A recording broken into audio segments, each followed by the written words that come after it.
Good afternoon students. हमारा banking में 7 chapter चल रहा है सेकेंड यूनिट का। हमने अभी तक पढ़ा था संयुक्त स्कंद बैंक कौन सी होती हैं। आज हम पढ़ेंगे भारत में व्यावसायिक बैंकों का विकास। भारत में व्यावसायिक बैंकों का विकास किस प्रकार से हुआ था। तो हमारे भारत में जो सर्वप्रथम बैंक खोला गया था 1770 ईस्वी में खोला गया था। बैंक का नाम क्या था? हिंदुस्तान बैंक ऑफ कोलकाता, जो कोलकाता में स्थापित हुआ था। हिंदुस्तान बैंक, ठीक है।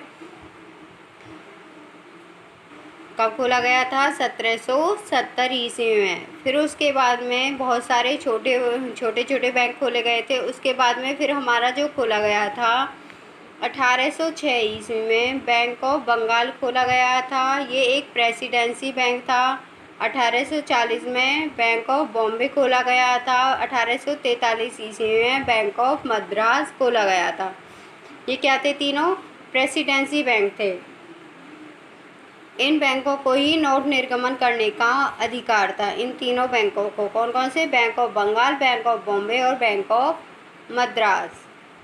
लेकिन जो हमारे 1962 में इन तीनों बैंकों से यह अधिकार, प्रेसिडेंसी बैंकों से नोट निर्गमन करने का अधिकार वापस ले लिया गया।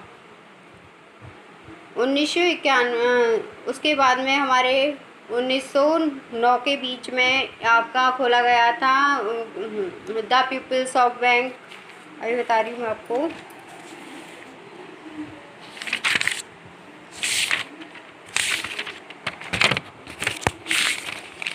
उन्नीस में खोला गया था आपका bank of India, central bank of India, bank of Baroda और बैंक ऑफ मैसूर। और छोटे बड़े आपके 500 बैंक खोले गए थे। कितने बैंक? छोटे बड़े आपके 500 बैंक खोले गए थे। फिर उसके बाद में इन तीनों बैंकों को मिलाकर जो हमारे कौन कौन सी थी? Bank of Bengal, bank of Bombay और बैंक ऑफ मद्रास। इन तीनों बैंकों को मिलाकर 1921 ईस्वी में एक इंपीरियल बैंक की स्थापना की गई थी। 1921 ईस्वी में तीनों प्रेसिडेंसी बैंकों को मिलाकर इंपीरियल बैंक की स्थापना की गई थी। लेकिन जो हमारा इंपीरियल बैंक था उसे नोट निर्गमन करने का अधिकार नहीं दिया गया था। 1935 में रिजर्व बैंक ऑफ इंडिया की स्थापना की गई थी। हमारी वारेन हास्टिंग एक समिति है, उन्होंने सिफारिश की थी कि भारत में नोट निर्गमन के लिए एक बैंक खोला जाए। तो उनकी सिफारिश जो संसद में उन्होंने सिफारिश की गई थी उस पर काम किया गया। 1934 ईस्वी में उसे पारित कर दिया गया था और 1935 ईस्वी में रिजर्व बैंक ऑफ इंडिया की स्थापना कर दी गई थी। जो कि हमारा नोट निर्गमन कौन करती है? रिजर्व बैंक ऑफ इंडिया करती है। 1935 में रिजर्व बैंक ऑफ इंडिया की स्थापना कर दी गई और इसे ही नोट निर्गमन करने का अधिकार दे दिया गया था। जो हमारी 1935 के बाद में ये 1949 में जो रिजर्व बैंक है उसको यह अधिकार मिल गया था कि वो बैंकों को अपने नियंत्रण में ले ले।